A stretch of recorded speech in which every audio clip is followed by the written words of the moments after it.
Decolonizing, now Decolonizing the Geography. We, as the Center for African Studies of Uganda Matters University, we've been in existence formally since 2015. We are getting into our 6th year, and we pride ourselves in elevating the African conversation from across discipline and sometimes against disciplines to the level of theorizing and policy discussion that Africa deserves. So one of the aims is really to be a vibrant place of reflection for and within Africa. So I welcome you all, and I think this debate will testify to whether we are really keeping up to our ambitions or whether we should really pull up our stockings. Without much ado, I want to give you the way of procedure. We will have our main speaker, who is Oweekitiibwa Apollo Nelson Makubuya. Is a household name in Uganda and beyond for what he has done and for what he has ambitiously set out to do. We will give 20 minutes to Oweekitiibwa to give us his open statements. And then it will be followed by 15 minutes of a rebuttal by our main discussant, who is Dr. Yahya Seremba, a research fellow at the Makerere Institute of Social Research. And then we will open up a plenary discussion, a Q&A, which will be closed sometime after an hour or so, with some closing remarks from the chair of the Center for African Studies, and then we shall take the debate beyond this virtual room. I hope with that, things will be very much lit by the time we begin to end. So let me start with the introduction of our main presenter. Our main presenter, Oweekitiibwa Apollo Nelson Makubuya, is currently invited to this debate for, among many things, for actually his petition, which he led. He led a petition to decolonize and rename streets in Kampala and other landmarks in Uganda. His petition actually gained a lot of momentum, particularly in last year, with over 5,240 petitioners, together with Justin James Ogola, Professor Luanga Lunyigo, Honorable Stephen Babirwa, and others who joined him to sign that petition to rename and decolonize the names of important landmarks in our geography of Uganda. So it is against that backdrop that we're having Oweekitiibwa Nelson Makubuya to come in and speak to us and to give us his broad lines about what this ambition is about. He is a very senior member of the Uganda Kingdom, currently a senior advisor to the king. And he's also an author, famously known for his recent book, a very important book that actually utilized the migrating files currently at the National Archives in Britain on the history of colonial Uganda / Buganda, and is asking whether it was patronage or something else.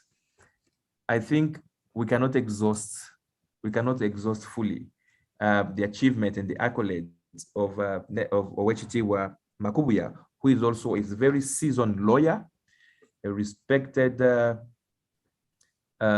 member of the legal fraternity in this country, but also a lecturer who was also having lectured at Makerere Law School. So we are very much honored and pleased to have you, Oweekitiibwa Nelson, to join us today for this discussion. And without much ado, I'm going to extend the microphone to you for your 20 minutes opening remarks. Thank you. Okay, good evening. Can you hear me? Sure. Oh, fantastic. I'm very excited to be here and for the opportunity to share with you all some ideas, some thoughts on this very interesting subject of decolonization and geography. That the topic is Decolonizing Uganda's geography. It's a very interesting topic and deep one. And I'm very privileged that I'm the maiden, as you called it, the person who you have chosen to be the first presenter on this series. I'm also excited because it is technically the first time that I'm engaging with academicians within our universities in Uganda. I've engaged with CBR previously and with the GTZ, but I've always been wondering why, the universities, the history departments, the political scientists, and so on, have not been very interested in this discussion with an outsider. Whereas, other universities, in the US, in Abu Dhabi, in the UK, have been inquisitive and asking me to talk to them about this book and about my work on decolonization in general. But I'm also excited, thirdly, because we are talking about decolonization. When we talk about renaming and decolonizing geographies, we are talking about a tip of a huge iceberg, a huge iceberg, which many people do not recognize. Sometimes you hear a few people saying, don't waste time on street names or symbols because they're just symbolic and they mean nothing in the essence. But the subject of decolonization is deeper and goes beyond just street names. And today, when you ask me to talk about geography, it even becomes multidisciplinary. Geography many times is not associated with colonialism, although it is really, as a discipline, a tool, or has been an instrument of colonialization, not just in Africa, but the rest of the world. So whereas I'm not an expert in geography, I'm not a geographer, I understand that geography in many ways is relevant to this discussion of decolonization, and I will beg your indulgence if I do not get into the intricacies of geography, but to understand colonization in the context of geography and other disciplines such as history, and political science, and law.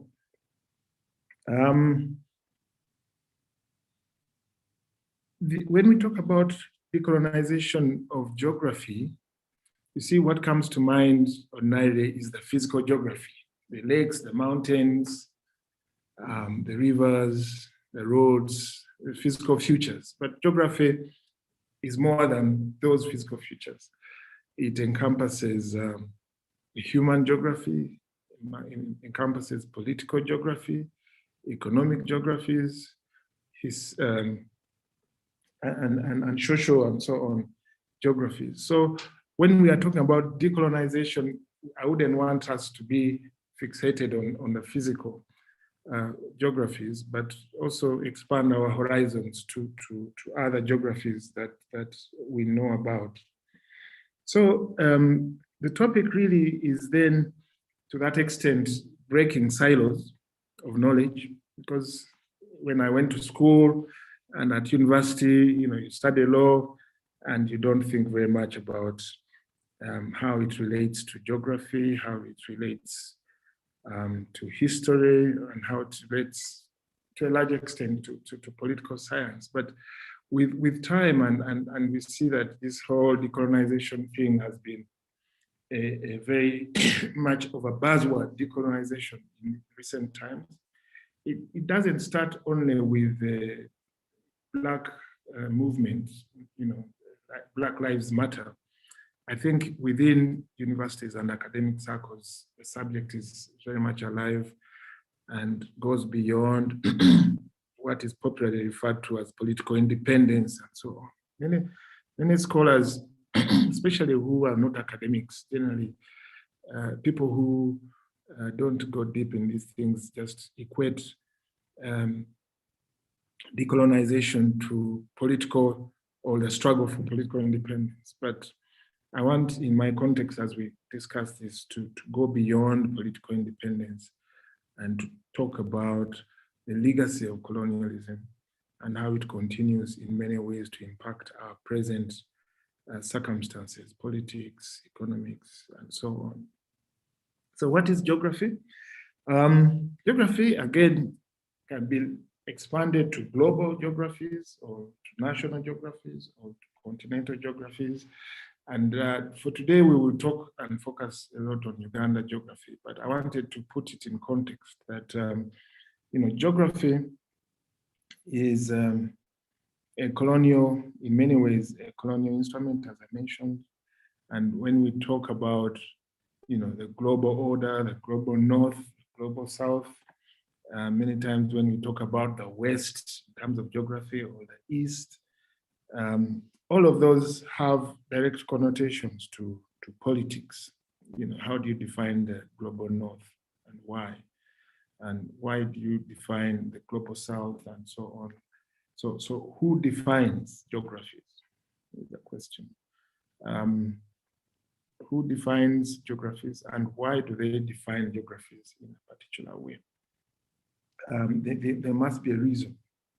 So one of the questions I want to pose to the participants is whether we perceive of geographies to be a neutral discipline in terms of value-free sense of discipline or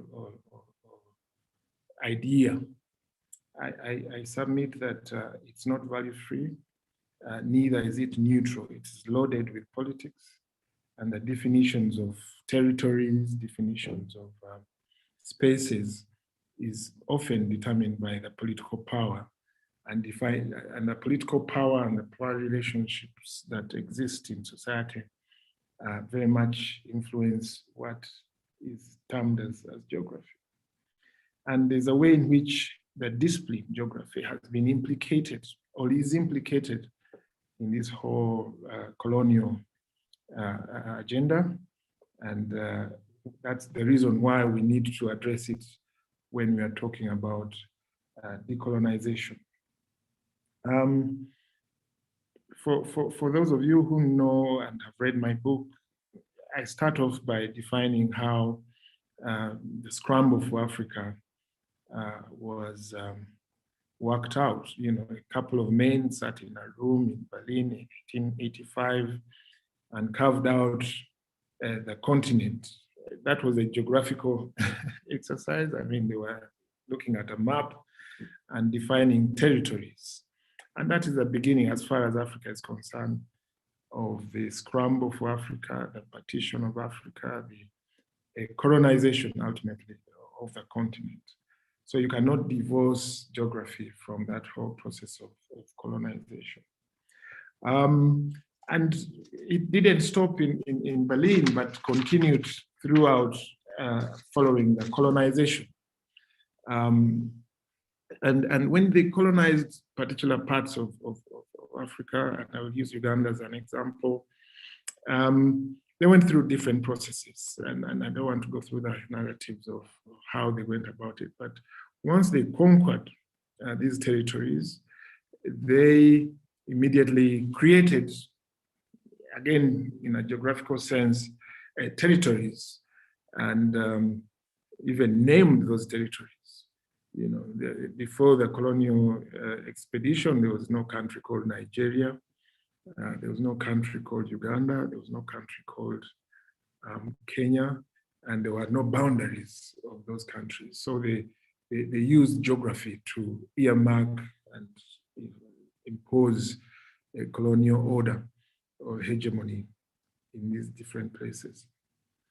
On top of that, to cement their conquest and control, they then identified key physical features, such as mountains, lakes, rivers, and so on. And the name, I don't know, they de-indigenized them by saying, instead of being Lake Nalubali, they then named it after their Queen Victoria. Then they found a lake in the west and called it Lake George after King George. Lake Albert after Prince Albert. Lake River Nile, Maction Falls, and so on, and a park, a whole national park, which of course has a history, has a cultural bearing, and renamed it overnight and called it Queen Elizabeth National Park. Beyond that, I mean, that was not enough, but then they went on to now the streets.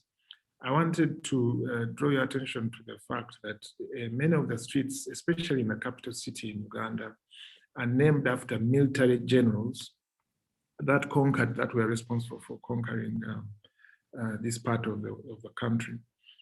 So that when you hear about Pilkington, street called Pilkington Street, De Winton Street, Tanan Avenue, Colville Street, Lugard Street, and so on. All these generals, they were military generals, and there's a reason why they dominate the city spaces. I think it was a symbolic gesture to show conquest and occupation and control, and who was in charge.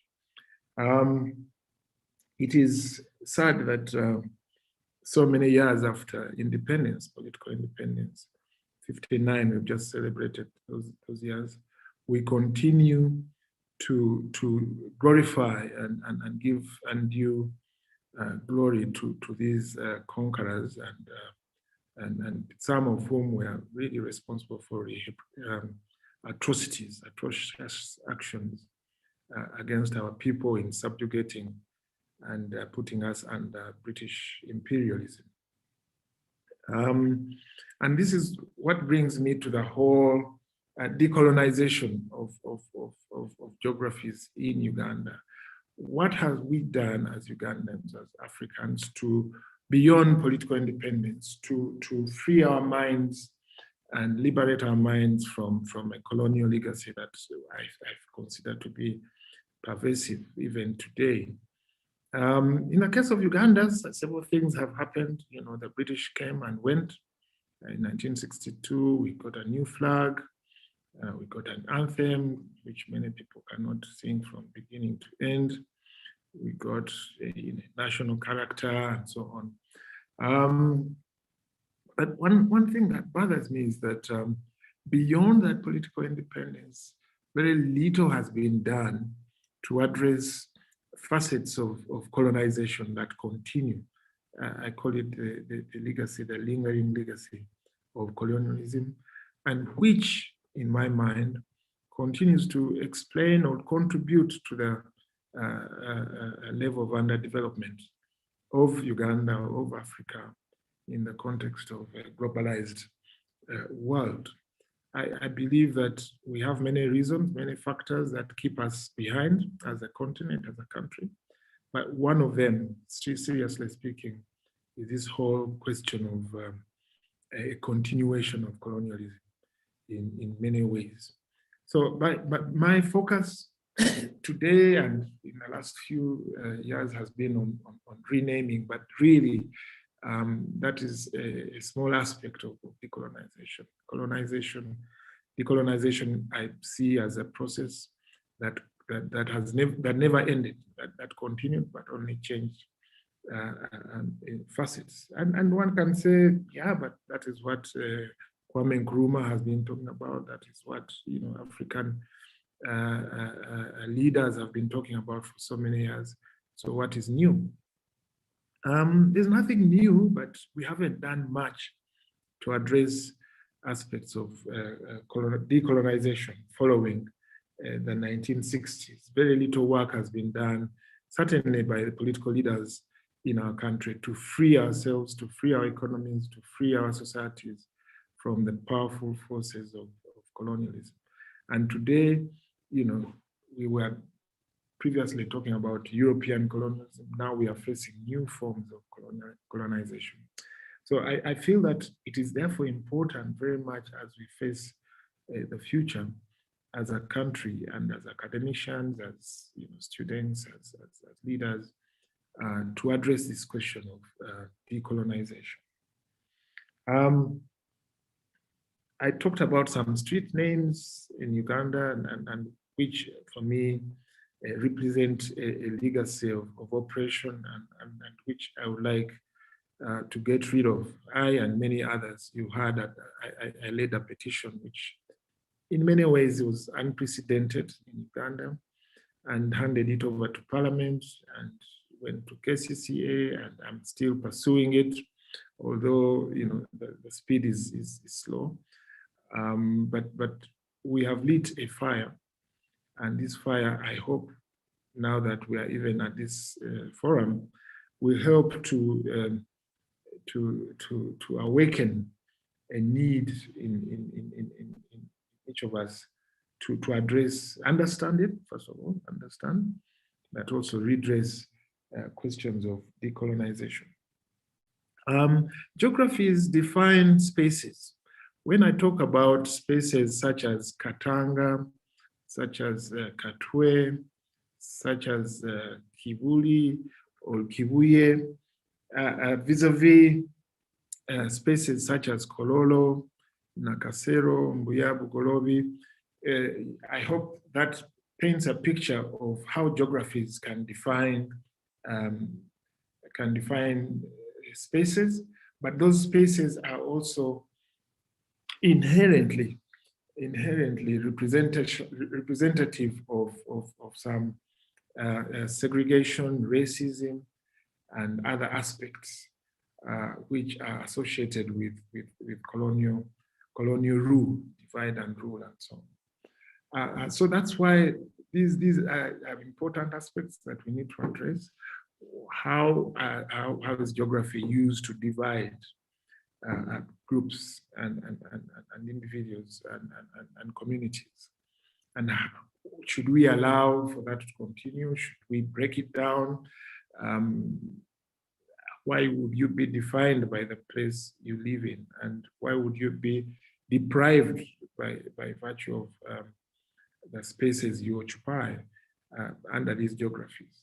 This is one of the issues and that we need to address. And the question that we also need to address is that what do the geographies, what are the problems associated with these geographies? One, as I just mentioned, they perpetuate an order, a segregative order, a hegemony that is dominant and controlling both here and throughout Africa. They sometimes, geographies create conflict or contribute to conflict in terms of territory. Today in Uganda, we have this whole question of land and territorial control questions. All this is geography. And these questions of territory, of land, of communities, of ethnicities are all embedded or deep-rooted in the colonial projects that Uganda underwent. And until we understand them and address them, we will continue to, struggle to find, peace and development ultimately. I was thinking today as I was preparing for this talk about the conflict, the border conflicts that exist in Africa today between Kenya, for example, and Somalia, between Kenya and Uganda. Believe it or not, that small island has caused us some trouble. I don't know, things are a bit quiet these days, but all of that is geography. And all of that is a creation of colonialism. Even here in Uganda, I've watched on TV and read in the papers, sometimes members of parliament have to go to London to understand where their boundaries are, where their land starts and stops. All of that calls for really decolonization, and it's deeper. I suspect that many will ask, where does decolonization of geography start and end? Do you want to change the boundaries of Uganda? Do you want to change the boundaries of Africa, the continents and so on? Or are you happy just changing names of rivers? No, I'm not happy only with changing of rivers. I'm happy to open up the discussion to challenge some of these notions that hold us back, to deconstruct the narratives, the geographies, the history, as we have been taught, or made to believe, because single perspectives are problematic, and I really challenge and inspire, if you're on, I want to thank you, because I've been challenging academics and our intelligentsia generally, and asking them if they understand the effects of decolonization. What are they doing about decolonization? When we had this petition going, I hoped that universities, and in other places, the universities have been playing a leading role in deconstructing these notions, these ideas. But I'm happy that we are beginning to get there. It's not enough to write books and put them on the shelves or publish, but it's important that we create more awareness around these issues, and research some more about our indigenous geographies, because they have been erased. These geographies have been erased by these Western dominating forces. And sometimes people challenge me, I'm about to wind up, people challenge me about erasure of history, that when we remove a name such as Colville off the roads, will have contributed to erasure of a history. First of all, I'm not proud of that history. And when I say I, and I'm sure so many others here, don't know who Colville is, but for those of us who know who he was, we feel ashamed to continue to celebrate him in our capital city. We feel ashamed to have all these names of British royals dominating our spaces. That is another form of cultural imperialism if we don't understand what it is in reality. So we would like to get that off the streets, and we can have these names in the textbooks, we can have them in museums. We don't want to erase that history, but we do not at the same time need to celebrate it in a way that it is celebrated today. The prominence of these goes to question. For example, we all know about Hitler and what Hitler did in Nazi Germany, but we don't have to have a street named after Hitler to remember what Hitler represents. Yeah, but a more important perspective is that these guys were responsible for the erasure of our own history. By finding a lake and renaming it. In fact, today some people ask me if we were to name Lake Victoria, what name shall we give it, given that it is shared across 3 countries? Yeah, that exactly shows you the nature of the problem. First of all, why is it shared between 3 countries? How were these 3 countries created around the lake? And I'm sure that if you ask a Tanzanian, if you had a question of a Kenyan or a Ugandan, they will tell you that they had local names for these places. So they were erased and instead replaced with foreign colonial names. And for me, that is a problem. In conclusion, what is to be done? I think that we need to do more in creating awareness. We need to change our curriculum and the way we learn and teach geographies, histories, and politics. We need to break these silos of knowledge between lawyers, historians, geographies, so that there's a more interdisciplinary approach to understanding many of these issues. We need to do more research as Africans. Today I was listening to Lumumba, this famous Lumumba guy in Kenya, Professor Lumumba. He was saying, Africans, we are weak and we are not respected globally. And our weakness was exposed more recently during the vaccine politics, where we are handing out begging bowls for vaccines, leftovers from the West. Why do we continue to have this situation when we have the knowledge? We have very many intelligent professors and doctors, some of them traditional practitioners. We have the resources.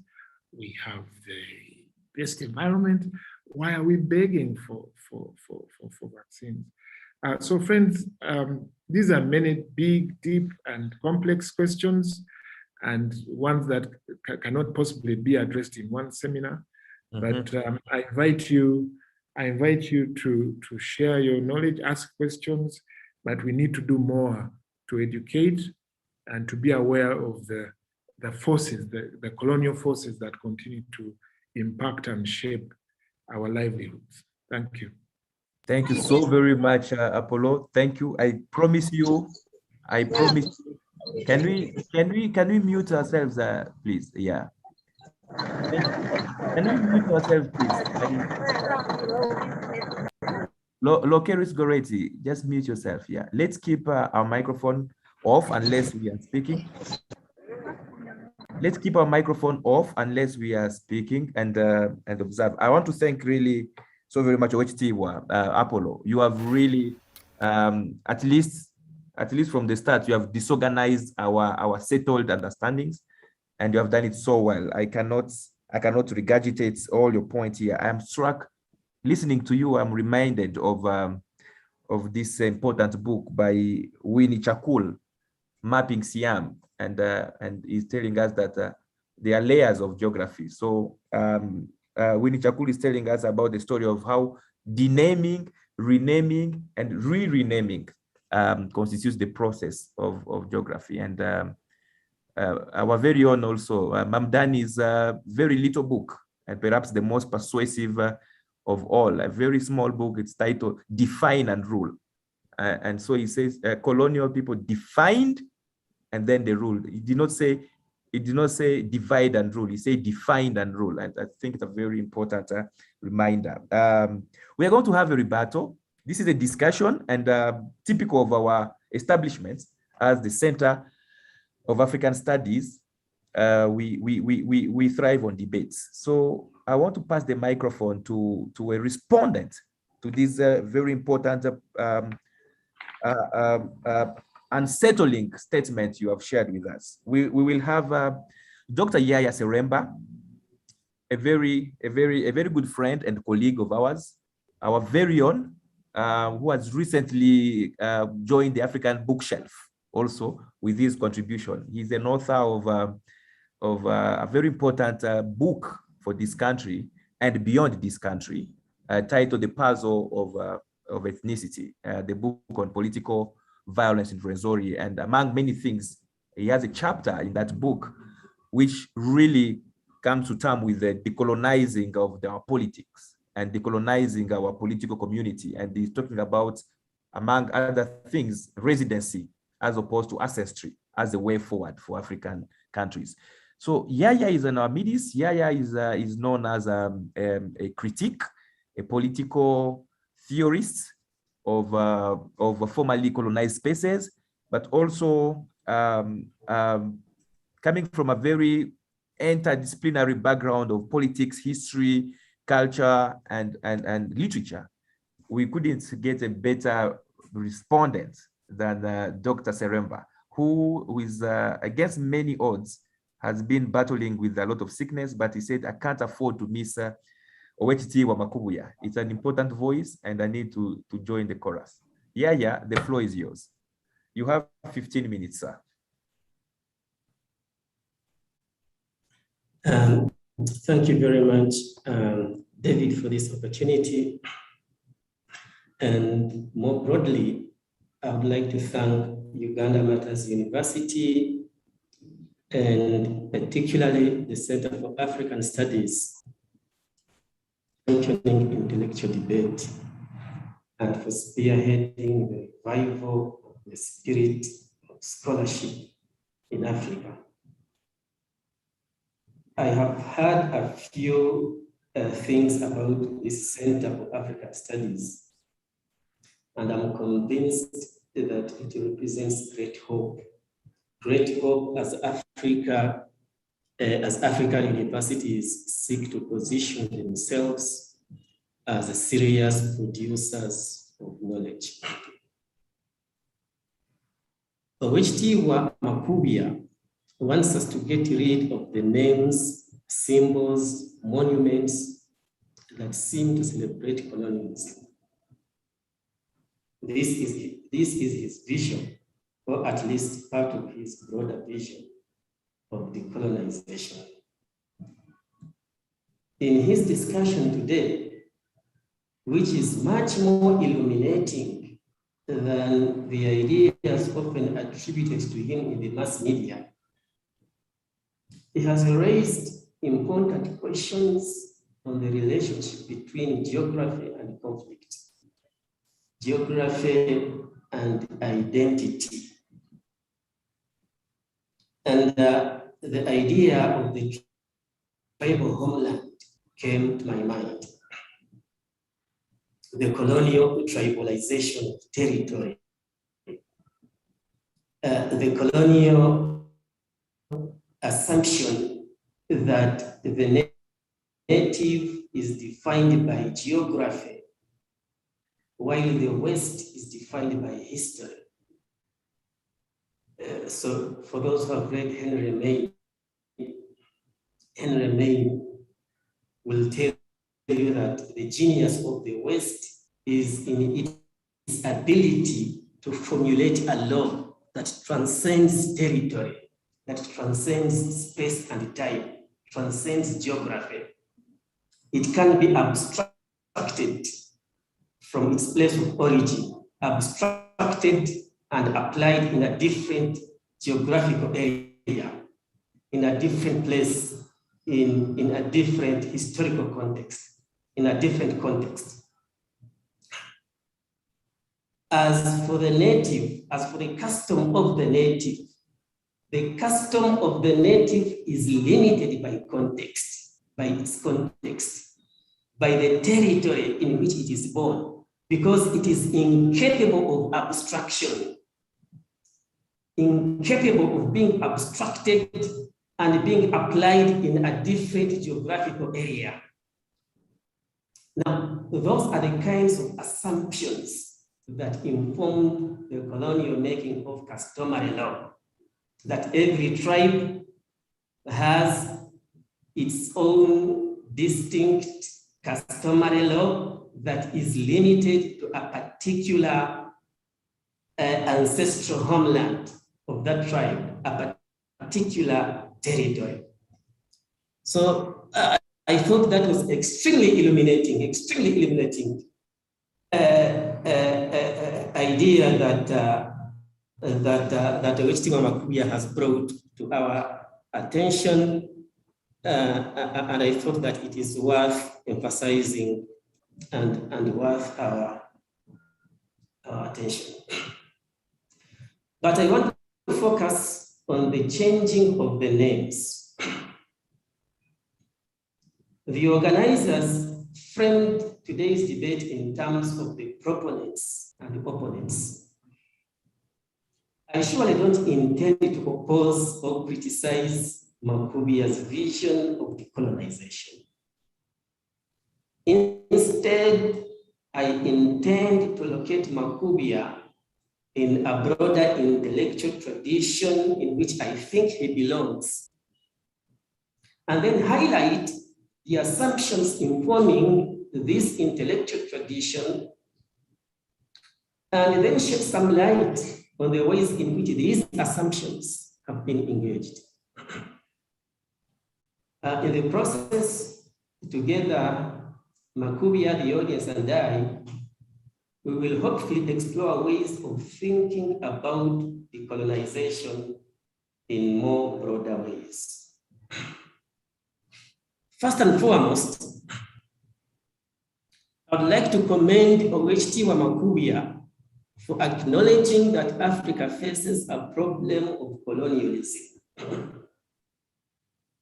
For acknowledging that colonialism is an extremely important and persistent force in the making of contemporary Africa and its problems. What makes Makuya's acknowledgement extremely important is that it comes at a time when the significance of colonialism in shaping Africa is being questioned. As for long, indeed been questioned. In the name of salvaging African agency, in the name of making the point that the Africans have been at the center of making their own history and determining their own destiny. The formulators of this kind of argument that for grounds that is founded on an extreme understanding of African agency do not want to hear about decolonization in their ears. They will ask you, what are you decolonizing? When it is not colonialism, but the Africans themselves who have made Africa what it is. What are you decolonizing? It has been argued that even if colonialism was important at one time, it is no longer relevant today in understanding African realities. To talk of the legacy of colonialism, one American historian has said, is to fail to see the problem of the concept of legacy. The concept of legacy, according to this historian, is problematic in the sense that it presupposes constant continuity and ignores change. When you focus on legacy, then you're going to focus on continuity, ignoring the change that disrupts that purported constant flow. So this extreme formulation of African agency is laughable, to say the least. It is laughable because it equates agency to history making, and not just history making, but making history as one wishes. This depiction of African agency does not consider the possibility that the agency of the Africans or the choices made by the Africans may have something to do with the condition of the Africans as colonial subjects. So those who are interested in the question of decolonization, students and others, you may want to interest yourselves in those debates on the importance of colonialism in the making of contemporary Africa, the place of colonialism. So I therefore commend OHT Wamakuya for ignoring such extreme conceptualizations of agency and acknowledging colonialism for what it is, a powerful force that has transformed Africa in very disturbing ways that should have our full attention, our full commitment to addressing your problem. So that is the first point. Commending Makuya, acknowledging the very big problem that colonialism is. The second point, if decolonialism is a problem that we should be thinking about, as Makubia wants us to. What is the nature of this problem? How should we be thinking about colonialism? Yes, we should think about colonialism, but how? How should we understand it? Now, this question leads us to the third and final question, which I want to discuss. What is decolonization? How should we think about decolonization?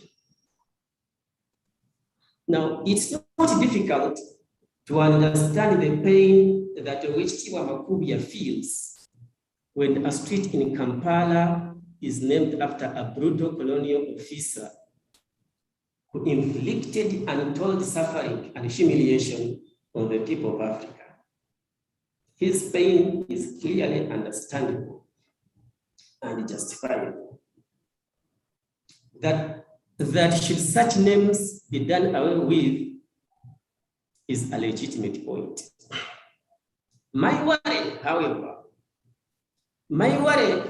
is for one to think that the removal of such monuments, the changing of such names, would constitute in any substantial manner the decolonization of Uganda. That's where my worry is. This is because such a decolonization project that focuses on the names of the roads of Uganda and the monuments in Uganda falls short of problematizing Uganda itself. It takes Uganda as a given and then proceeds to identify issues that may distort or misrepresent or corrupt this innocent phenomenon called Uganda. The problem is located not in the concept of Uganda itself, but in something else that needs to be identified and dealt with for Uganda to move forward. Owechitiwa Makubia thus identifies the names of the roads and similar things as a distorting and corrupting influence, as a manifestation of the continued colonization of Uganda. For that matter, Owechitiwa Makubia should be understood as a nationalist. The nationalist project has no critique of the nation, in this case, Uganda. In fact, it is founded on the valorization of the nation. Valorization, romanticization, if not naturalization of the nation. The nationalist does not see any problem with the nation. On the contrary, he celebrates it and is willing to fight and even die for it. So when Makubia and his colleagues, like Justice Ogola, presented their petition to Parliament some time back, the media quoted Justice Ogola celebrating the birth of Uganda. Now, the media said, I quote the journalist, Justice Ogola reflected on October 9, 1962, the day Uganda got its independence. And then the journalist quotes Ogola. A number of wonderful things happened, and one of them was to lower one flag and raise another, to sing one anthem for the last time and sing a brand new one for the first time. History was being made. Now, the justice, the Honorable Justice, a very distinguished justice, celebrates the replacement of the British flag with the Ugandan flag, replacing the British anthem with the Ugandan anthem, etc. Uganda is born. Now, the same newspaper quoted Owechitiwa Makubia saying that the names of colonial conquerors should be replaced with those of deserving national heroes. Deserving, I quote Makubia, deserving national heroes.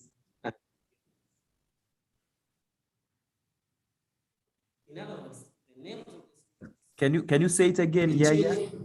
Can you say it again? You are dropping. Hello? Your microphone was dropping. Your voice was dropping. Can you say that again? Oh, I see. I caught which you were the newspaper quoted saying that the names of the colonial conquerors, Lugard, etc., should be replaced with those of deserving national heroes and heroines. Deserving national heroes. In other words, to change the name of the streets in the name of the nation, the Ugandan nation. But what is this Uganda whose street names we want to change? If the Ugandan nation is a product of the colonial imagination, how can it be possible to decolonize it without challenging or even dismantling its conceptual foundation? It sounds like seeking to decolonize colonialism. To understand the making of Makuya's vision of decolonization, we need to begin by looking at nationalism and its decolonization project. First of all, nationalism formulates the problem of colonialism within certain conceptual limits that are never interrogated. The nationalist begins by accepting the colonial framework of the nation, or the nation state, in this case Uganda, as a viable and indeed natural way of organizing society, and then proceeds to defend this colonial construct called the nation from the colonialists. Fanon has described the nationalist view of decolonization in quite captivating terms. Fanon says that the native, and in this case, specifically the nationalist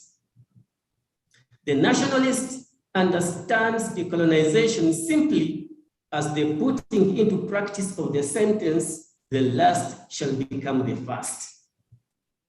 The last shall become the first. Putting into practice that sentence is how Fanon describes the decolonization vision of the nationalists. What does it mean? It means that the colonized shall replace the colonizer. Now, this replacement can take many forms. One of them can be replacing settler dominance with native dominance, replacing foreign culture with African culture, replacing foreign languages and names with native cultures and names. We know African nationalists and even scholars who have changed their names in the name of decolonization. Replacing foreign knowledge with native knowledge, Western philosophy with African philosophy, replacing, in our case today, the colonial names of the streets with the names of our national heroes. In brief, the last becomes the first. What is then the problem? What then is the problem of the last becoming the first? The problem is that the nationalist does not interrogate the concept of the last. The nationalist assumes that the last and the first are eternal categories and proceeds to construct the nation along these categories. The problem is that the nationalist only questions the place of the first and in that place wants to put in the first, but falls short of questioning the framework within which this relationship between the first and the last is constructed. The framework, the broader framework. Now, the nationalist seeks to trade places, but has nothing to say about the framework in which these places are traded. It is fine to rename the roads and pull down the monuments, as Oishtiwa Makuya suggests. I don't think I have a problem with that. I don't have any problem with that. I'm only worried that This is done in the name of Uganda, which is itself in need of being pulled down, rethought, and reconstructed. If Uganda is a nation state, who is the nation in this state? Who is the nation? If the school curriculum, the geographical features, and so on need to be Ugandanized, what constitutes Ugandan are the Somalis, the South Sudanese, and the Indians part of this definition of what constitutes Uganda? Are we going to have Somali or Indian or Dinka cultures in the Ugandan school curriculum? Are we going to have their names on the streets? Are we going to have them as part of the monuments we raise? Or are we going to entertain a nationalist conception of Uganda that is reflected in the Ugandan Constitution? The Ugandan Constitution has a list of indigenous tribes who are Ugandan by descent. In other words, who are purportedly naturally Ugandans. The rest, yes, can become citizens of Uganda, but they are not naturally Ugandan.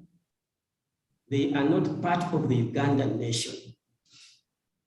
Indeed, their citizenship can be revoked, as the Asians and the Banyarwanda have witnessed in the past. So when you hear things like national curriculum, or national language, or national heroes, national heritage, you need to be worried. Not every citizen of Uganda is part of the Ugandan nation. Do not expect to find Somali culture or Dinka tradition in the national curriculum. So, if we want to change the names of the streets to reflect our national heritage, national heroes, national cultures, etc., who is the nation in whose name these things should be renamed? Who is the nation?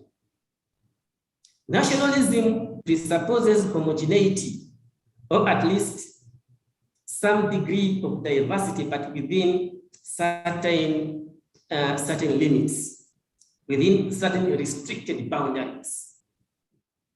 This is despite the fact that the assumption of homogeneity has no historical basis whatsoever.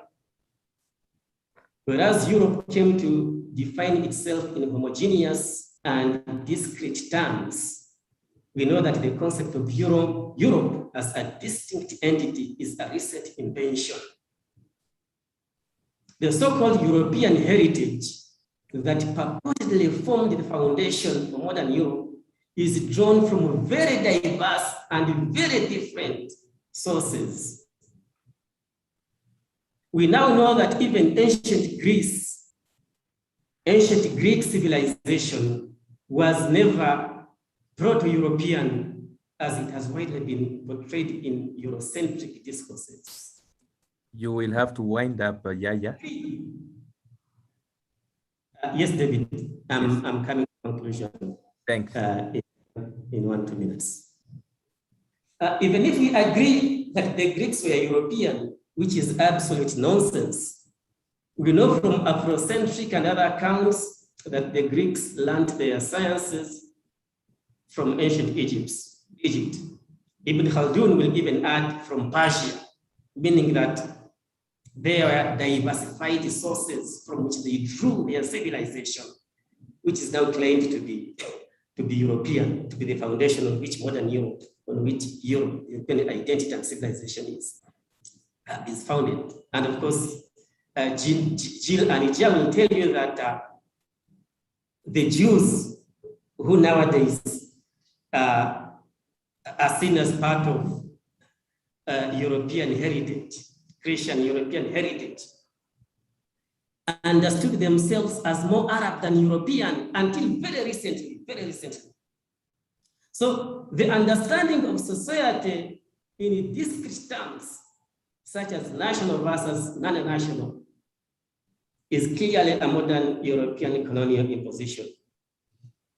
Now, this is what makes the nation state, the nation in whose name Wishtiwa Makuya is acting a problematic and indeed colonial creation. It has a sharp distinction between the nation, those who belong to the nation, and those who do not belong to it, even when they may be citizens. Now, this makes it difficult to talk about decolonization in the context of the nation, in the context of the nation state, without first decolonizing the state itself. If we continue pursuing decolonization in the name of the nation and in the context of the nation state, then clearly we are embarking on a very contradictory attempt of decolonizing colonialism itself. Thank you very much. Thank you. Thank you so very much, Yahya. We couldn't get a better respondent. I think everyone will agree with us that so there is a huge chat. There is a whole discussion on the chat going on, and questions are already coming in. Makuya, you'll be spared the burden of responding immediately now to Yahya. I'm confidently aware that as a senior lawyer, you have been taking your notes and you've been making them. And very soon after we have launched the Q&A, you will come back. I think in the interest of time and in the interest of the question already coming up, I would like to go straight to the plenary session. We want to open this up now for questions and answers and comments and rebuttals within rebuttals so that we can have it even live and more participatory.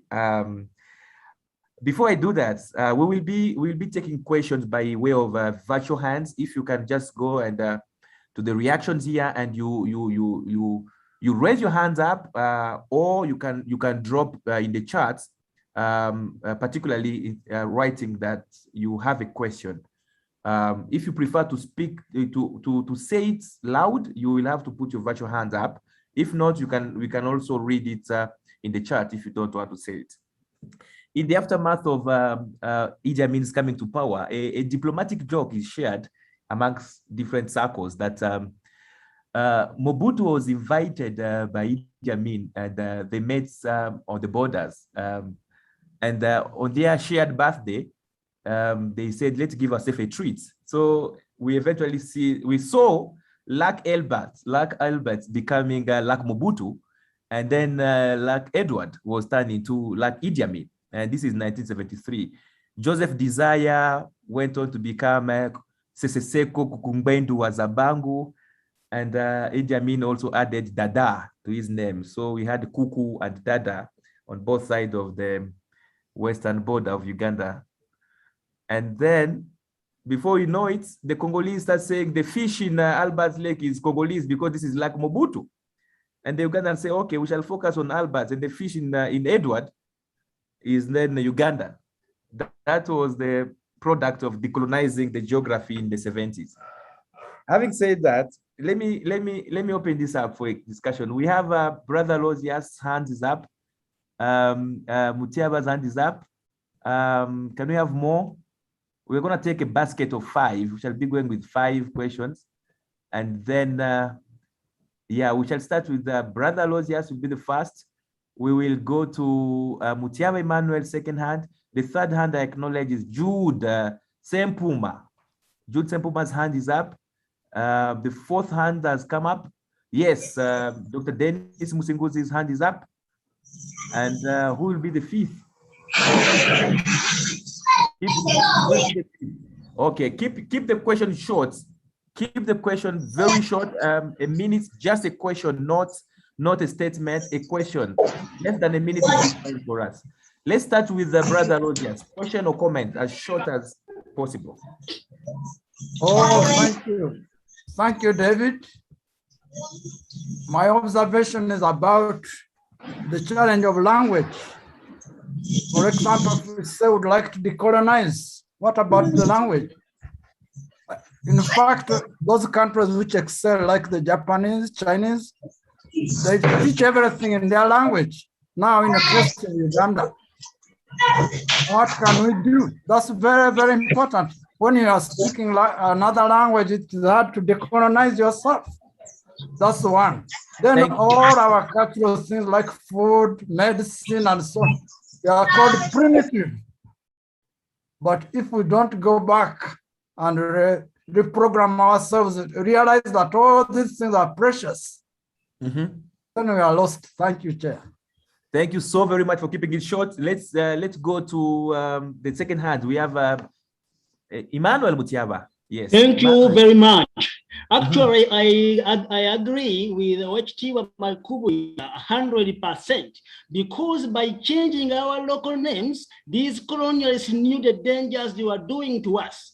For example, the 8th United Nations Conference on Standardization of Geographical Names that sat in Berlin from 27th August to 5th September 2002, in their item 17, they stated that place names represented important values in items in terms of culture and traditional linguistic history. So by changing them, they are destroying that.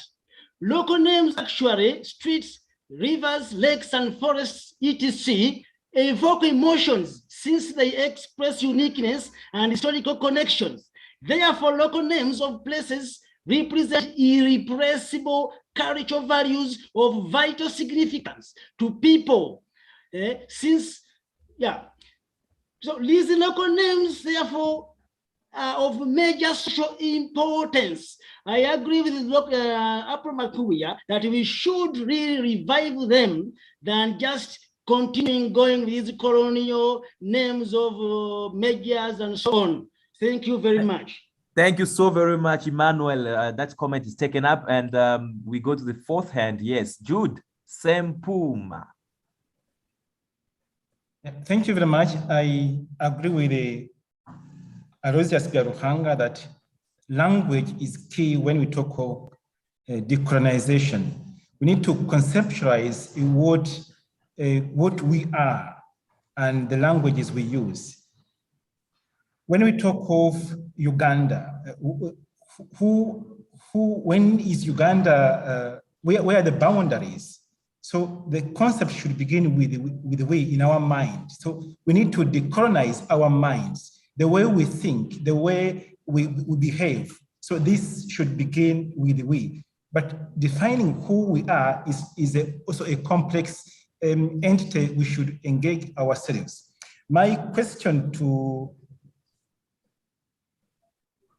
Mr. Seremba, yes, who was emphasized that the Dinkas and the Sudanese should not be counted as Uganda. So where are the boundaries, and when should we decide who belongs to Uganda? So this should be also put into perspective, because if we talk of decolonization and we take Uganda, which is a product of the colonialists, then we need to think again. So where is the starting point in order to think of decolonization? We need to interrogate this. Thank you. Thank you so much, Daniel. That was great. The question of language has come again and again. There is a Norman Lumago who has left, who said, "Singachi soboka oluchiko luno lwandibadde mu Luganda." And they saying, well and good, we are going to stick with it in English because we can't do better. It's a question that has come on, and I think there is another seminars which is in order for decolonizing the languages, but we're going to acknowledge the fact that we are having in attendance people who are coming from as far as the North Pole. Annie is with us. We're having people across the Atlantic. Derek Peterson has joined us. We have people across the streets on the other side of Makerere, Charlotte and Edgar from the Department of History, and his friend Chris Muhozi. We have folks on different geographies attending us, and we are across different time zones and different geographies and different languages discussing decolonization. I will take the question of Dennis Musinguzi, and then we shall get back to our presenters. Dennis. Thank you so much, David. I'm not asking a question. I want to make a brief comment. Sure. The conversation in the room from the main presenter to the discussant and people who are making comments is underscoring one important thing, that the question of coloniality and decoloniality is both pertinent but very comprehensive. Interestingly, the main presenter is giving us, the simplicity of the specific ingredients that we need to focus on when we are dealing with the decoloniality. The main presenter, the discussant, on the other hand, brings the grandeur of complexity and academic frameworks, but still falls short of saying what is the problem and how are we going to deal with it. But for me, at the end of the day, the two are complementing each other. That yes, we may think about the frameworks of language, the frameworks of geography, the frameworks of work, but at the end of the day, the change of the name of Nalovare to Lake Victoria, the change of a park in Kasese to Queen Elizabeth, it does not only erode the culture and identity of the place, but it also imposes a hegemony. So if you are going to do with the decoloniality, the change of names is pertinent and it is necessary, and it reflects the mindset. So it reminds me of, you remember Ledrak when he was talking about simplicity and complexity. When you begin with complexity of how are we going to go about it, you get lost. Can we harmonize the complexity with the simplicity and saying, yes, we have to start somewhere. And already the main presenter is showing us there is pretty much where we can begin from. And as you've already mentioned, we shall be having a series of these discussions from geography to the politics, to the culture, to the attitudes, to the education, and to all these things. So today's presentation is not going to end the question of coloniality, but it is a good starting point. Thank you, David. Thank you so very much, Dennis. Yeah, we're getting back to, keep the hands up. We're going to get back to Apollo. Owetiwa, the floor is yours. Pick and choose. You have the freedom not to respond to all this basket, but tell us something. I don't know whether you can hear me. Can you hear me? We can hear you very well. Okay, fantastic. First of all, I must say I'm thrilled by the robust discussion and vibrant engagement from both Yahaya and all the others.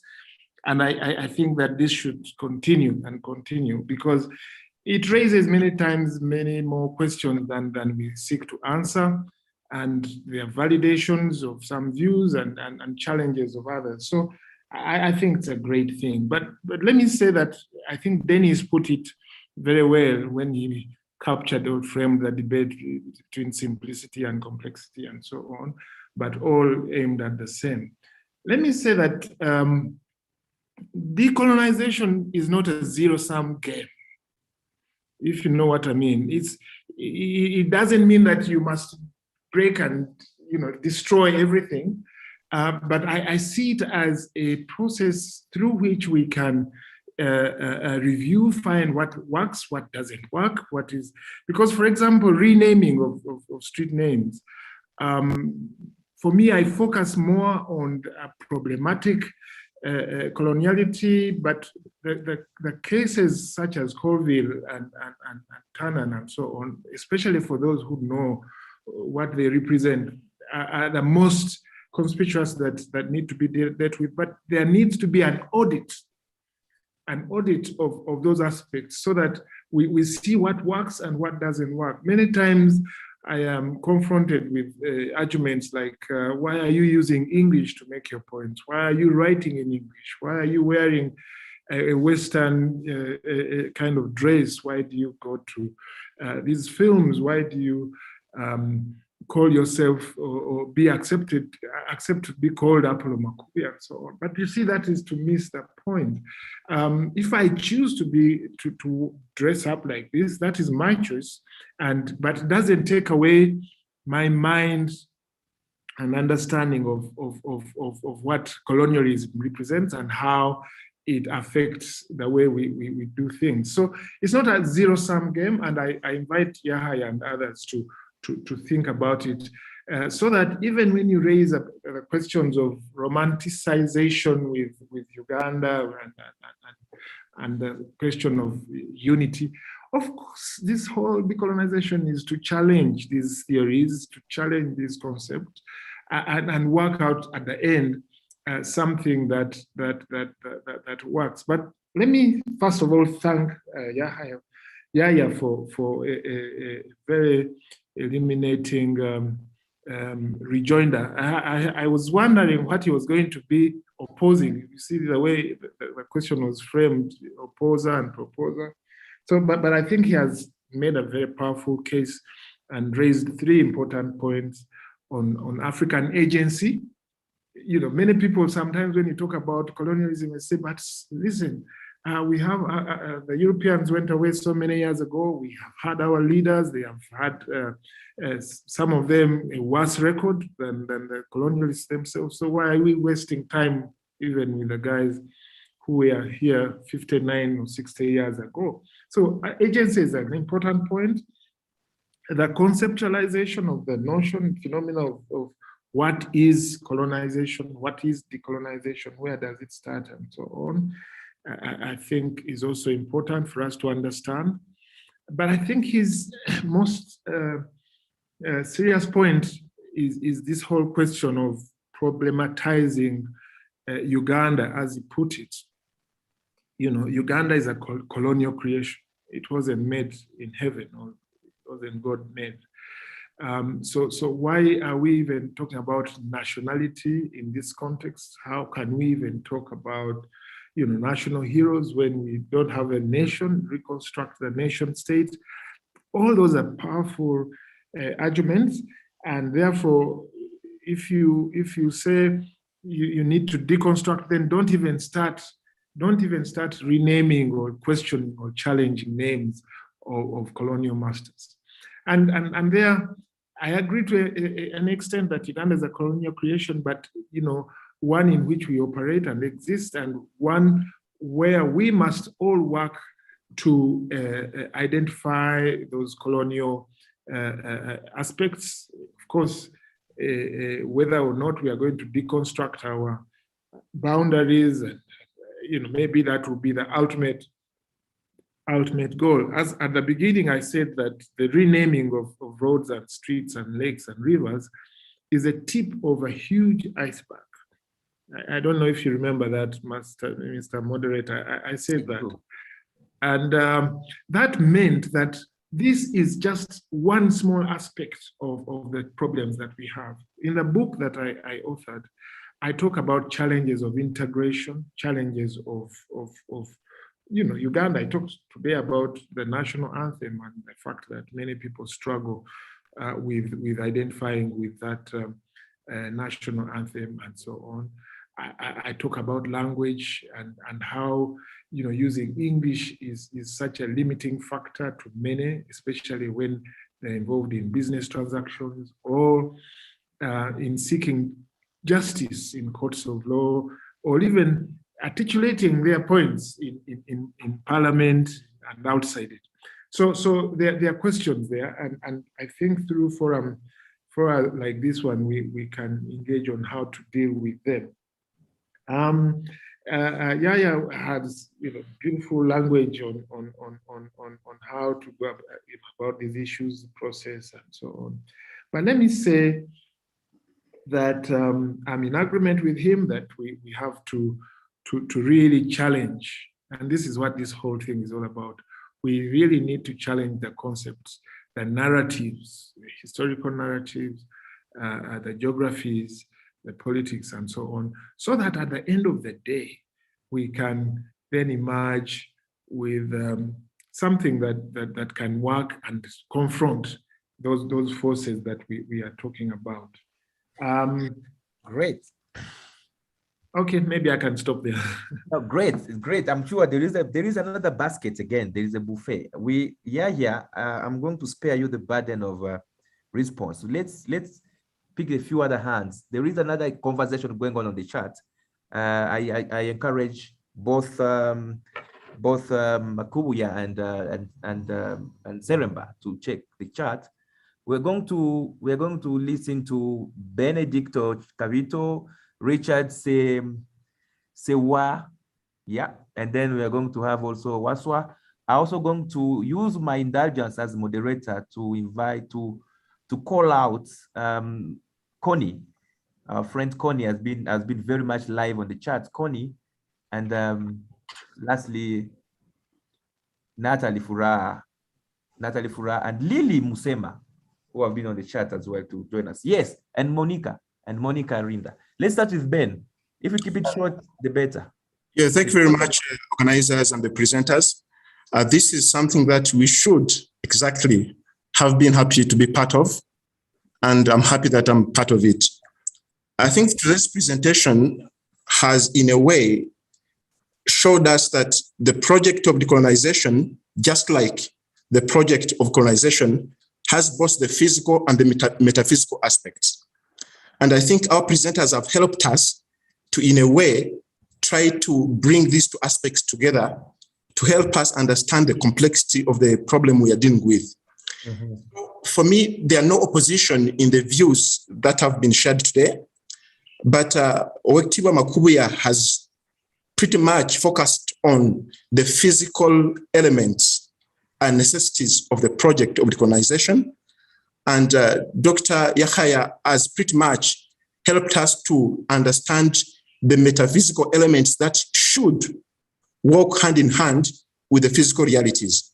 Mm. When you talk about, for example, decolonizing Uganda as a nation and the questions of which language will be a national language, I think if we seek to decolonize ourselves, then we shouldn't be talking about the national language, because that will still promote hegemony and dominancy. We should be thinking about official languages, for example.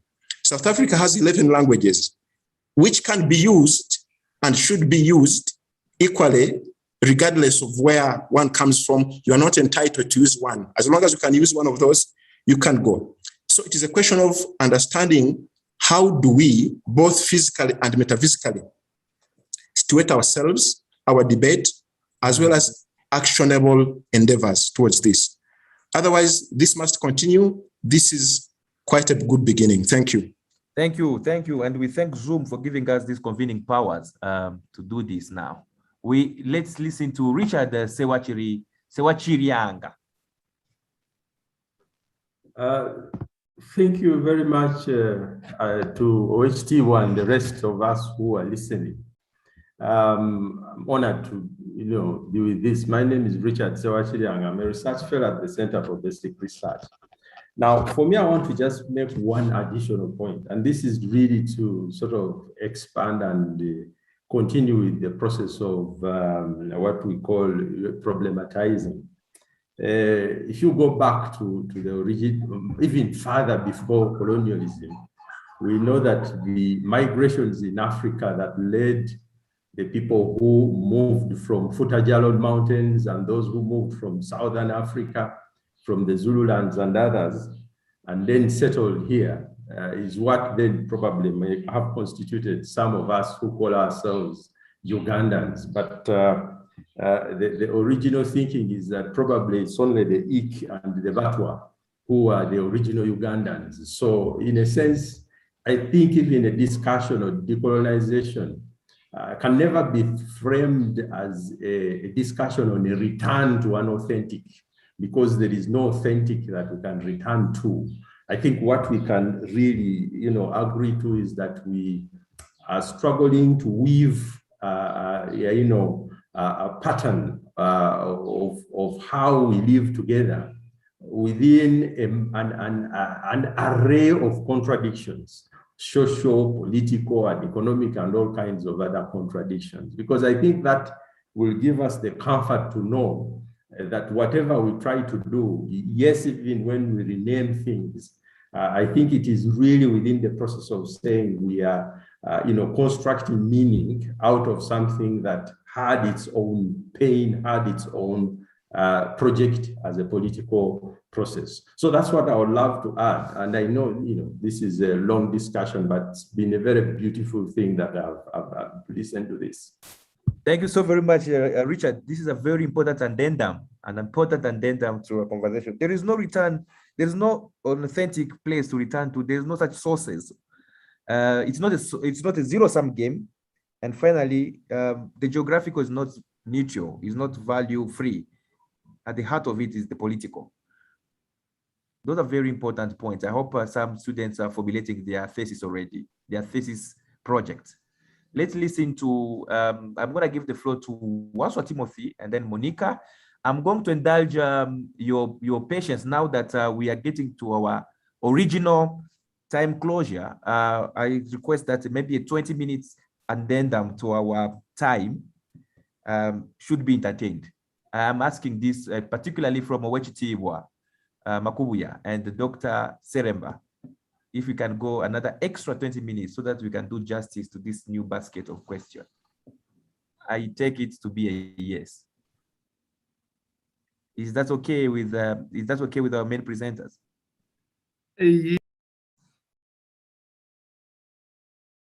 Thank you so very much, Owechitiibwa. We are going to just beg for 20 extra more minutes, and then we bring this to a close. Let's quickly listen to Timothy Waswa. Please keep it as short and swift. Thank you so much, Mr. Simba. My two questions go to both presenters, and many thanks for their illuminating presentations. My first question is, given all that has been discussed, who should lead decolonization efforts?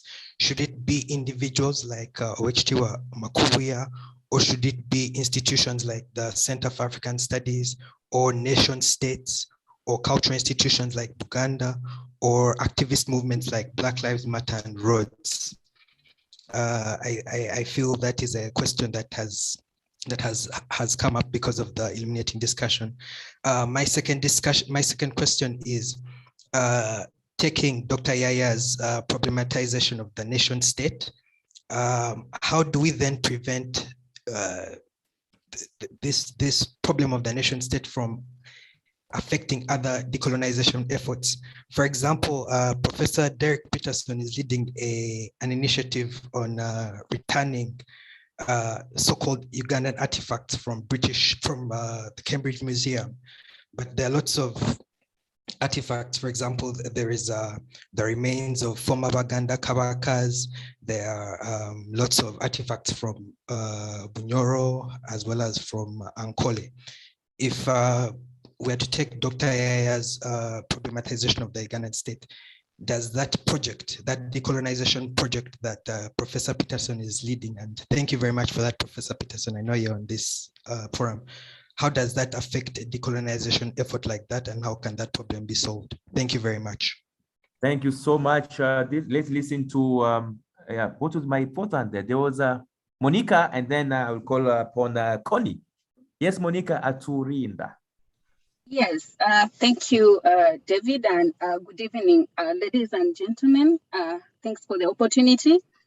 Mine is really to stamp in or to say that I like what Apollo said about us not changing the fact that we are speaking English or dressing like them or what, but we can have a mindset change that we are Ugandans. That is the past that we went through then, but what do we want? What is the future that we want? For instance, I have a 9-year-old daughter, and often she asks me, "Mommy, what is so good about Uganda? Yeah, what is so good about Uganda?" So me as a mother, I tell her Uganda is this, Uganda is that, Uganda. I try to paint a good picture, not to paint. Uganda is good, yeah. So if we have that mindset change, and as parents or as Ugandans, and we pass it on to the different generations, you know, in Uganda, I think this thing of decolonization, this animal can be, it is possible and it is achievable. Thank you for the opportunity. Over. Thank you so very much, Monica. What is good about Uganda? There is someone in the chat who has just briefed, like, who is to be decolonized? We are comfortable. We are comfortable. What the fuss with this? Connie, please chip in. You've been colonizing the chat. I want to hear your aspect here. Yes, and good afternoon, everyone. Congratulations on organizing this engagement and for giving me the floor. I have to agree with both presenters to say that definitely this whole discussion is just the tip of a huge iceberg. The irony of thinking about it in terms of being an iceberg aside, but also I would like to agree with the other speaker who said that we would need to question, I mean, we just need to question so much of our basis of thinking about these things. And personally, I mean, a lot of scholars, since we were declared independent, I never want to say since we became independent, since we were declared independent, have agreed that the process of decolonization is a necessary one, but a very complex one. So this is really just the beginning of a conversation. And I often think to myself, if we are going to question everything, how far back can we go? In modern society, there's only so far back we can go. In the chat earlier on, I said, okay, do we even need to have the same name like Victoria? The Tanzanians can have their own name, we can have our own, the Kenyans can have our own. And again, that in modern society, maybe that doesn't work. Apparently, we've agreed that a body of water must have the same name if it's, for us all to agree on it. And as an educator, in any case, I also see the need for decolonization in our education system. And I have had many conversations around small things like the alphabet charts, starting with things like A is for apple, and knowing that this is not many children's reality. So it's a multi-pronged approach. It's a necessary thing to do, but we, I suppose, have to think about it in small steps. So if we change the names of the streets, it may look like a useless activity, but it adds to a bigger effort. And so if we change A is for anthill instead of A is for apple, it's a small thing, but it's part of a bigger effort. So for me, rather than think about decolonization as a process of going backwards and thinking about going back to some uncolonized pre-colonial state, we would rather concentrate on being more self-determining, agreeing that, right, we all speak English, or we wear what we wear, or think how we think. But going forward, how can we be more self-determining? How can we choose our own path, given our history or our reality as it is? And that would be my submission. Thanks, David. Thank you so very much, Connie. It was important that we hear you. It was important that, in fact, come to think of it, that English has 1 million borrowed words. It's one of the most borrowed language. And how far can we call English language the language of the people in England? It's already hidden in plain sight. It's a very open secret that English is not for the people in England. And if safari is an English word today, how far can we decolonize? And I think the discussion is taking us back to our future. Let me give the last floor to Tony Raymond Jagwe. I'll give to Tony Raymond Jagwe, and then we shall get back to our privileged speakers as we wind up. Yes, Tony, your hand has been religiously up. Thank you very much. My question is precise. And one thing I've noted, like here where I'm staying currently in Delhi, is that these people, there's a way they embrace their culture in the past and the recurrent history, the history that is being made at the moment. So my question would be, is that what should we focus on? Should we start from the past that was made already, or we should focus more on the recurrent that is being made? Because something I've realized is, let's say in Kampala, street names are changed after prominent people have died, not when. That is something I'm trying to ask. That should we wait for people to die and then we remember that we should change the street names? So my question is, should we focus on the recurrent history that is being made at the moment, or we focus more on the past? Thank you very much. Thank you so very much. My gazillion apologies to Busulwa and all other hands which are up and many questions on the chat. We're going to return the microphone to Dr.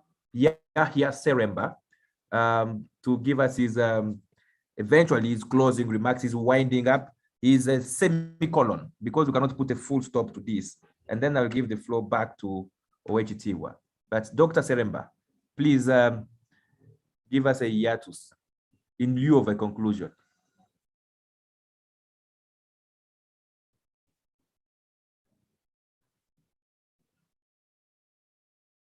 Oh, is Dr. Seremba in our midst?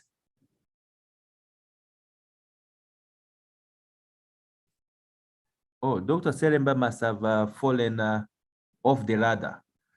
Well, then the privilege returns to Owechitiwa. Owechitiwa Apollo Makubuya, please. Thank you. It's been a very engaging discussion, and I really appreciate it. Just underscores the need for continued dialogue, continued debate, and I think that if we continue this way, then we will be able to come up with a solution. I like Connie's approach, small steps or baby steps, and so on, because of the complexities that we are faced with in decolonization. I also liked her A for anthill. I was trying to think of what would be before. I came up with Bantu, but then I started questioning, but the Luos may not agree to B for Bantu. But maybe the Luos will have something B for something. Anyway. They will have L for Luo. They will have L for Luo when we have B for Bantu. Okay. Yeah. So basically, we addressing some of the questions very quickly. Mr. Waswa, Mlongo Waswa said, who will lead? Who should lead this whole decolonization agenda?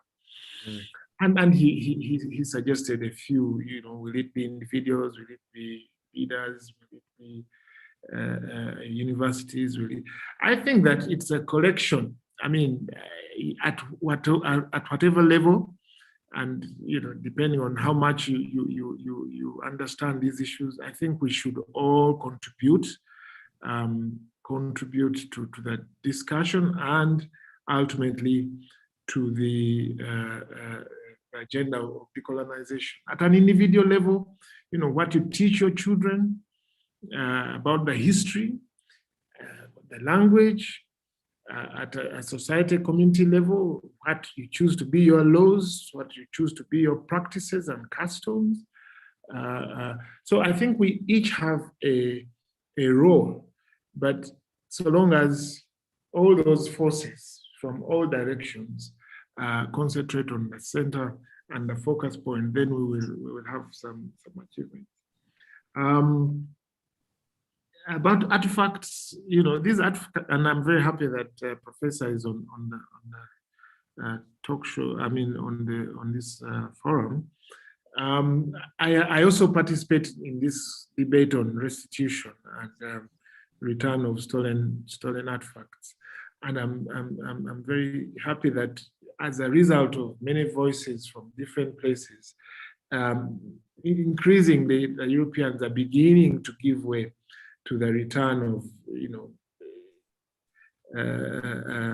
artifacts in Benin, in Uganda, and so on. I'm waiting for the Luzira head to come back from the British Museum in the case of Uganda and others. So who should they be returned to? Of course, if there are drums taken from Bunyoro, they should be taken to the people and the kingdom of Bunyoro. They don't need to go into national parliament or something because they belong to a particular group, and I think that campaign should continue. Maybe there will be another day when we talk about language, national language. I think this is a question that was it Ben? I think Ben raised the question of national language as opposed to official language. I think it's possible in Uganda, and we are sometimes scared or a bit timid to address this question of national national language, but it is possible to have languages that we recognize within our space that we call Uganda, or that somebody baptized Uganda, to have a language or languages within which we can communicate and we can be deliberate about it. When you go to the United Nations, forum, they have 5 languages and you can speak Chinese, Russian, English, French. I've never understood why they haven't taken Kiswahili there, but it has its own complexities. But the point is, yes, we need to deliberately work on a national language or national languages.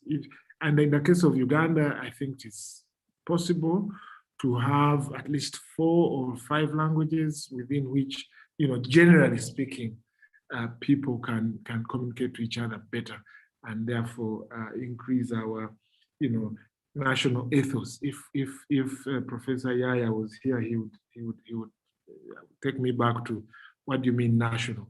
We have national, no national. So we have to create our own spaces and define our own spaces.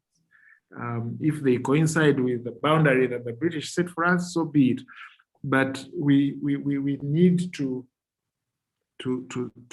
work out solutions to some of these metaphysical concepts, as Ben put it. Mm-hmm. Richard Sibia, he wanted to, I like the Richard's Sewakirianga's point. He talked about expanding, problematizing immigration in Africa, and the array, what he called an array of contradictions. I think that is, a really interesting point.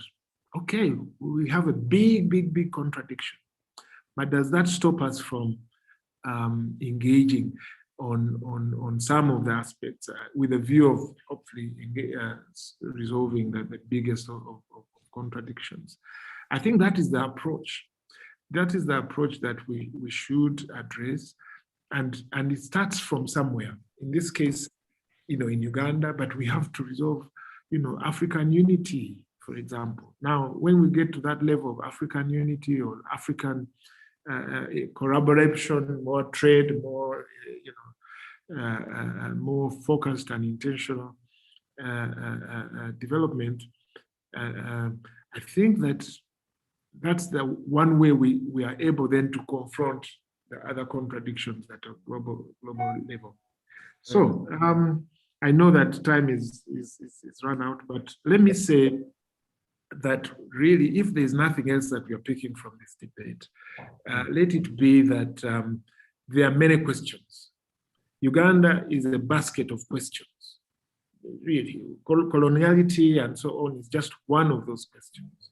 We have, the Uganda question, we have the land question, we have the Luo question, we have the language question, we have so many questions.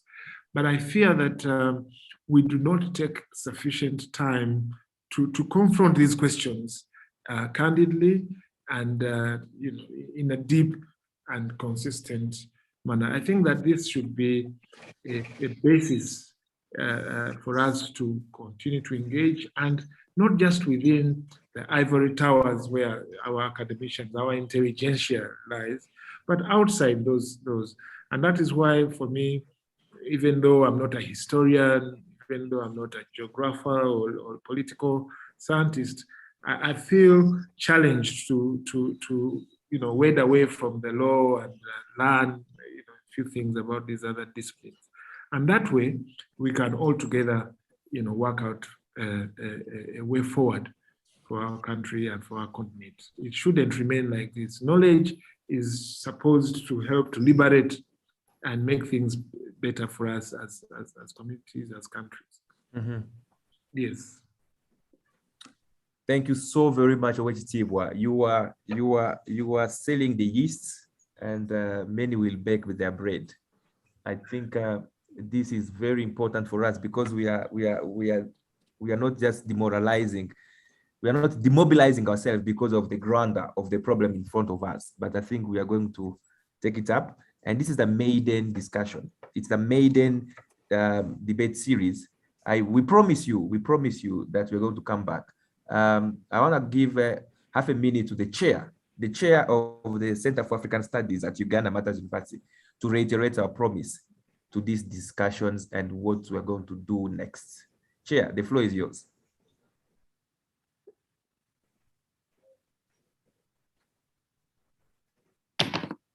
Oh, thank you, David. Thank you. You rather ambushed me. I didn't know that I would have this moment to give a word, but it's just to thank everyone for sparing some time to attend this important discussion, starting with our main presenter, HT Wapolomakubia, and our discussant, Yahya Seremba. Thanks so much. And I think the debate is just, it's not starting and it's not even midway. It started already. We are just continuing with a discussion that has been there. I noticed in the chat, Peterson was reminding us that this issue of changing names came up much earlier under Amin, 1972, and around the time of expulsion of Asians from Uganda. So it has really been going on, and we ask ourselves, why do we have to keep returning to it without doing much? Yes, some things have been done. I think Amin did something. Even under the present regime, maybe some things have been done, but we have to push for more. There are some who have approached this by simply saying that we don't even need this discussion. I saw it on Twitter and on some other spaces, that why should we be talking about this with all the other problems that we are faced with? But if you look deeper into this issue, notice that many of our challenges are in fact intertwined. You cannot say that you're simply picking this and ignoring the other. There is so much about names, about geography, about coloniality, and the way we understand and appreciate who we are and what we are able to do. Because I think much of what one is able to do starts with how they identify with what they think of themselves in terms of capacity, in terms of their place in the world. So it's very important that we continue with this discussion. And it's not ending here. Let's take it to other spaces. We thank you so much, HT Wamakubuya, for taking such a strong stand to continue despite all the stones that are thrown at you along what would otherwise appear to be a noble cause that everyone should be embracing. But I think that is expected. It shouldn't be a shock to us. Thank you so much, everyone. And thanks, David, for the moderation. Great. Thank you so very much. With this, I am guaranteed that we're going to remain the center for African studies within Africa.